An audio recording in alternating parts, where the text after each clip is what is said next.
Hello my little champions. आज हम इस वीडियो में समझने वाले हैं कि आखिर विमेन की क्या कंडीशन थी फ्रेंच रेवोल्यूशन से पहले और विमेन का क्या रोल था फ्रेंच रेवोल्यूशन के टाइम पर। एंड आई एम श्योर इस वीडियो को देखने के बाद आपके सभी डाउट्स क्लियर हो जाएंगे। तो चलिए फटाफट से स्टार्ट करते हैं। फ्रेंच रेवोल्यूशन से पहले फ्रांस में विमेन की कंडीशन बहुत ही खराब थी। उनके पास ना तो वोटिंग राइट्स थे, ना ही किसी पॉलिटिकल फैसले में कोई रोल था। ज्यादातर विमेन घर का काम करती थी और पैसे कमाने के लिए छोटी मोटी नौकरियां भी करती थी। इस वीडियो में हम समझने वाले हैं कि विमेन की political, economic and social conditions कैसी थी। So first point is political inequality.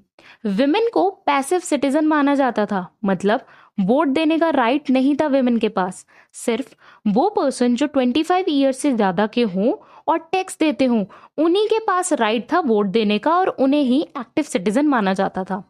Women किसी भी सरकारी पद पर नहीं जा सकती थी और कानून बनाने में उनका कोई रोल नहीं था।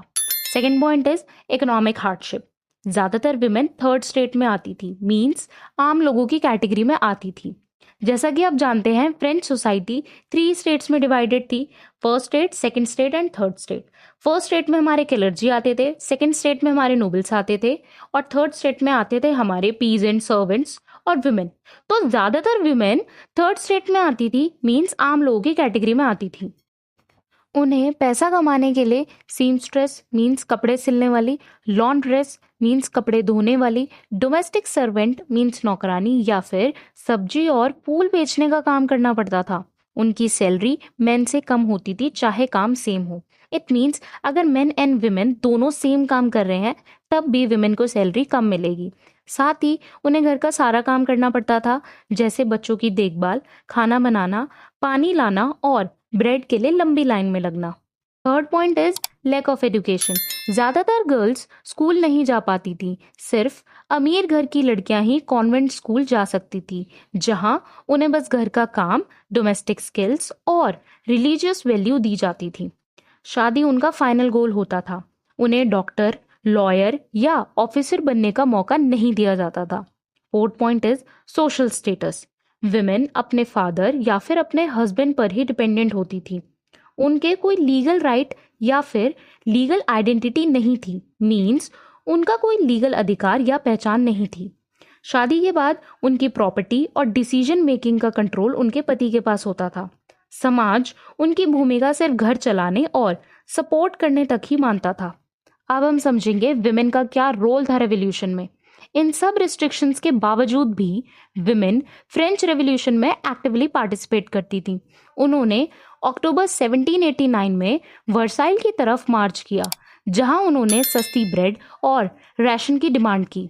उन्होंने विमेन क्लब्स बनाए, जैसे society of revolutionary and republican women.